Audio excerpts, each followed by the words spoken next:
Good evening, my friends. This is Paul, and tonight I'm going to be reviewing to you Sonic Origins for the Nintendo Switch. This is a collection of 4 of Sonic's classic outings on the Sega Genesis and Sega CD, and those are Sonic the Hedgehog from 1991, not the 2006 game of the same name that most people don't like to talk about, Sonic 2, Sonic CD, and Sonic 3 and Knuckles. Yes, the entire experience.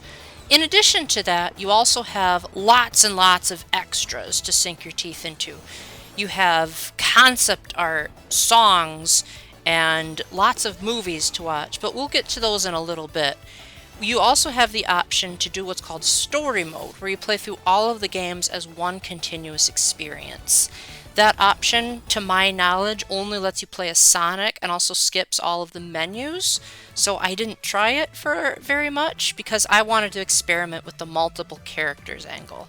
So getting into that, every game has the option to play in original mode, which means it features at the original aspect ratio and hasn't really had any improvements. Because the screen is shrunk down to that new ratio, you have various letterboxes that you can choose on the sides of the screen. And apparently pre-ordering the game gave me a few extras. This game's structure of DLC is very weird. I'll just get that out of the bat right now.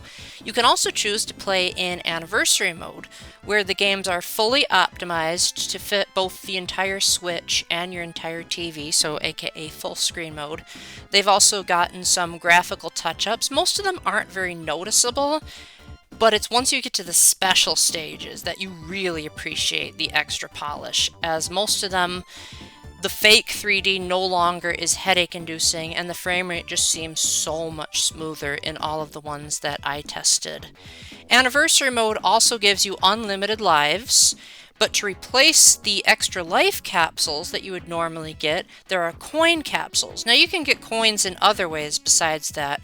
If you score enough points at the end of a level, then you also get coins, and every time you collect 100 rings, you get coins. Now these coins are used to purchase even more unlockables than the base stuff in the museum. So it's definitely a good idea to try to collect as many as possible, because you only start out with 100, and that's not nearly enough to 100% the museum.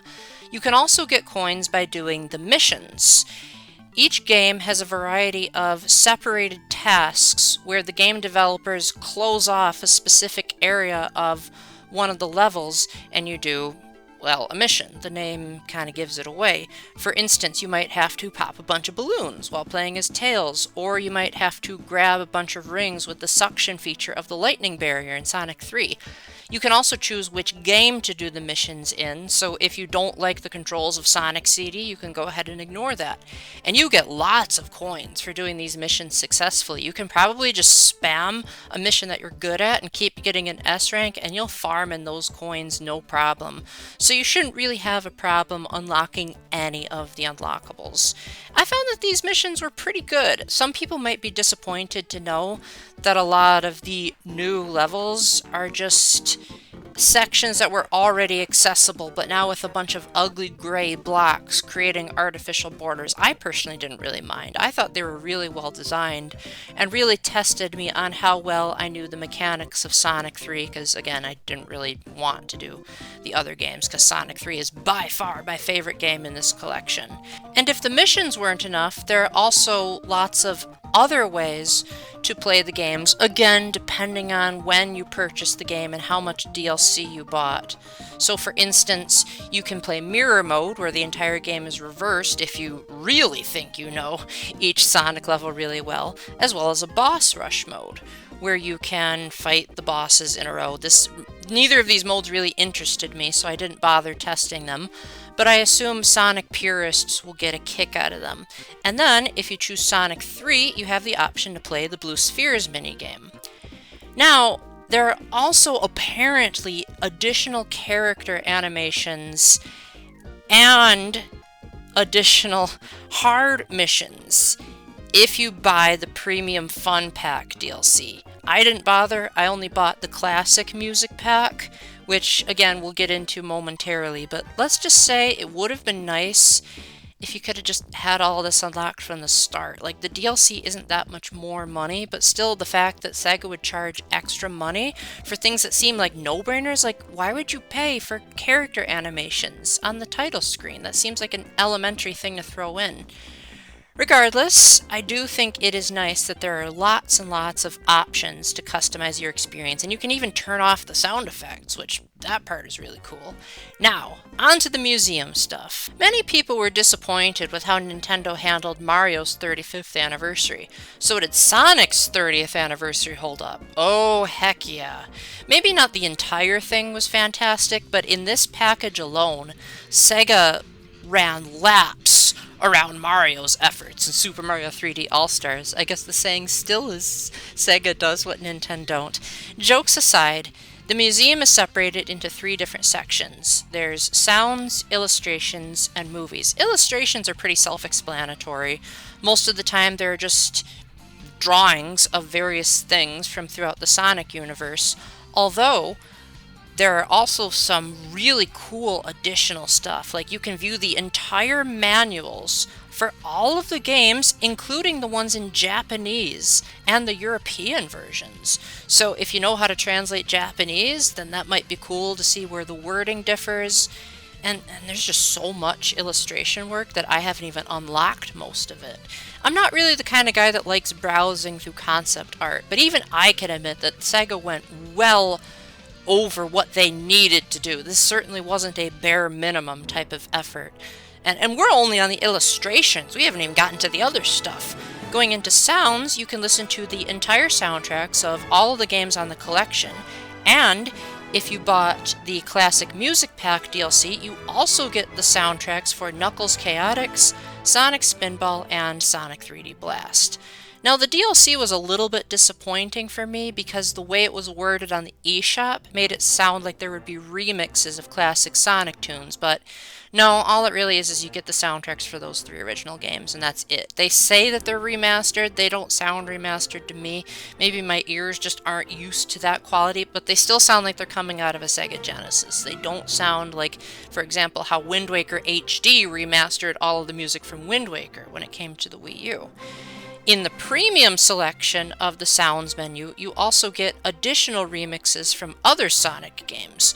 For example, you have the Angel Island Zone remix from Super Smash Bros. Brawl, as well as a lot of classic tunes in Sonic Generations. Now, you have to spend coins on these premium collection items, but they're well worth it, especially because Sonic Generations, the console version, hasn't come to the Switch yet. So this is the first official way to hear a lot of these songs. Then finally, going into movies, you can watch all of the animated cutscenes that were added to Sonic Origins. Each game has an opening and ending cutscene that was added, and these are really well done. Like, they don't have any voice acting, and they really feel like they're capturing the spirit of the stories that the manuals were trying to tell, while being faithful to that classic art style without feeling like a modern Sonic entry. So it's really cool to watch these.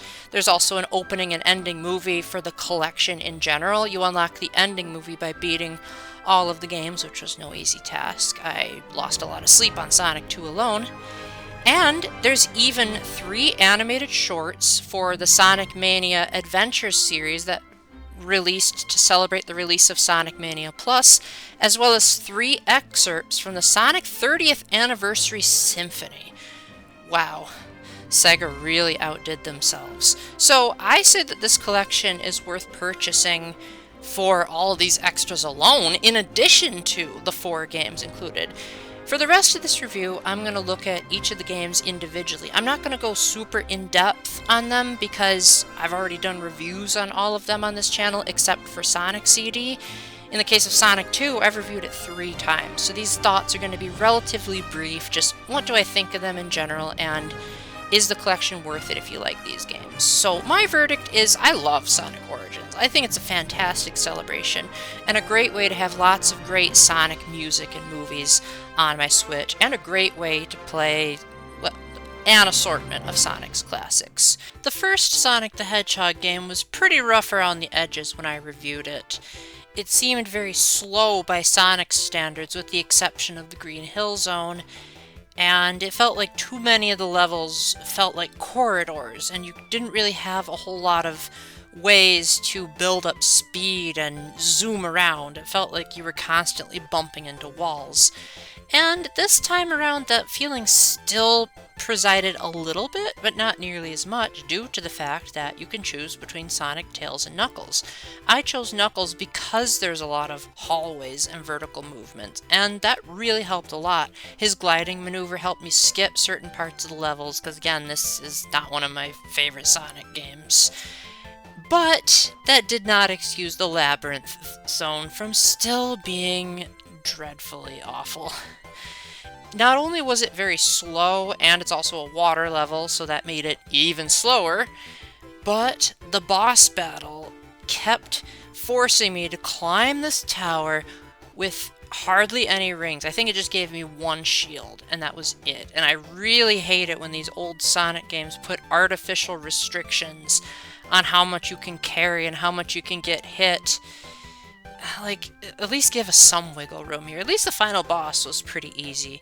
So overall, I still don't really like Sonic 1 that much, but it was much more enjoyable when I wasn't playing as Sonic, ironically. So I definitely like this version better than the Sega Ages edition that I reviewed, but that's also not really saying much. Sonic CD was one of the main reasons why I bought this collection in the first place, as the only other way it's been officially released on a Nintendo system is through Sonic Gems collection on the GameCube, which was how I first experienced it, albeit I never beat it. And I thought to myself, maybe now that I'm older and have a little bit more reflexes and have played some harder platforming games, maybe I'll be better. Boy, was I wrong, because this game is terrible. Now, it could be partially due to the fact that I played as Tails. For some reason, you can't play as Knuckles in this collection. But the level design just doesn't do it for me in this game. It starts out okay, but then once you get to Metallic Madness, the game basically turns into a giant labyrinth, which kinda defeats the point of a Sonic game when you're trying to go fast, but you're constantly scratching your head and saying, what the heck, I swear I've passed by this hallway several times before. Now, to be fair, Sonic CD does have a couple of neat extras to make up for the fact that this was on the Sega CD as opposed to the Sega Genesis. For instance, looking past the opening cutscene that Sonic Origins made for it, it also has an opening cutscene and an ending cutscene in addition to the ending cutscene that Sonic Origins made. So it has two openings and two endings. Plus, it has lyrical music for its opening and for the title screen. The music, on the other hand, is where things get weird, because it's very funky, for lack of a better word. Not only that, but there are actually two soundtracks for this game. One for the US version, and one for the Japanese and European release. You actually have the option to play as either of the play with either of the soundtracks. I chose the Japanese version first, because I'm pretty sure I didn't do that when I played it on the GameCube, and it was just so weird. I tried listening to the US version in the in-game soundtrack player of the museum. It didn't sound too much better. So this is definitely a Sonic soundtrack that's probably not going to be very memorable and hummable, and it's no wonder that not very many of its tunes made it into Sonic Mania. One of the cool features that Sonic CD has that redeems it slightly is that it has time travel. If you pass by a past or future sign, then you'll get sparks trailing behind you, and if you manage to keep up that momentum or go faster, then you'll be able to travel to the past or future version of the zone, which doesn't change too much apart from aesthetics and the music. Although I still just think that's a cool mechanic in a Sonic game, to be able to travel through time in a platformer without the game explaining what the context is. Apparently there's a way to get a good future and a perfect future. I never bothered with that. Also, I've heard that the special stages in this game are really tough. I never had the skill to even try one of them because this game was so hard for me. So I still managed to press through and beat it without looking at a guide. But I definitely never want to look back on this game ever again. Definitely see why it took so long for this game to be re-released. Some of you may be wondering why I put Sonic 2 after Sonic CD, if it's the second Sonic game. Well, Sonic gets really weird with its continuity, so I'm just presenting this in the order that Sonic Origins did on its menu, and we're just gonna go from there so I don't confuse you guys with Game Gear and 8-bit ports and all that nonsense. Sonic 2 is basically Sonic 1, but better. It's much faster. This was the debut of Tails, who was supposed to be called Miles Prower, but I guess the American localization team wanted to simplify that play on words because apparently people didn't know what Miles Prower was a play on words of. The game went much faster due to a new technique known as blast processing. The special stages were much easier to access, and thanks to Sonic Origins touching up the graphics, they are much easier on the eyes and run at a much smoother frame rate. Overall, I think the level design is a lot better in Sonic 2. It feels like it rewards exploration a little bit more, and it feels like the levels aren't as claustrophobic, the music is much better. And then we get to the final battle, and that's where things really fall apart, as you have to go through not one, but two bosses in a row with no rings, so you die in one hit and you have to restart the entire sequence over again. And I know that most people who played this on the Genesis are probably like, Paul, that's how it was in the old days. Well, if you're modernizing a package, especially if you're calling it Anniversary Mode, and you already have features like autosaves, where the game even saves your check hole placement even if you turn off the game and turn it back on, why couldn't you have had a save point between the bosses? Like, defeat one of them first, save, then be able to defeat the other, so you can have some breathing room. At least give that an option so that players don't have to feel like they're going through a miniature boss gauntlet. Oh wait, that feature is already in Origins, so it makes even less sense now. Aside from that gripe I had with the final battle, I played through this game as Tails, which you could technically do in Sonic 2 as well, but now he can actually fly and use his tails to damage things. I also think I may have stumbled upon something that the developers patched in, as I fell through a pit in one of the levels, and I thought, oh great, that's gonna make me lose all of my rings, and I'll have to start over from a checkpoint, but no, it led me to the Hidden Palace Zone, which my best friend said was only accessible through the debug menu, and I even faced a boss that I had never seen before in my regular playthrough. So I thought, if this is Sonic Team's way of fixing a game retroactively and putting it into Sonic Origins, that's a pretty genius fix-up.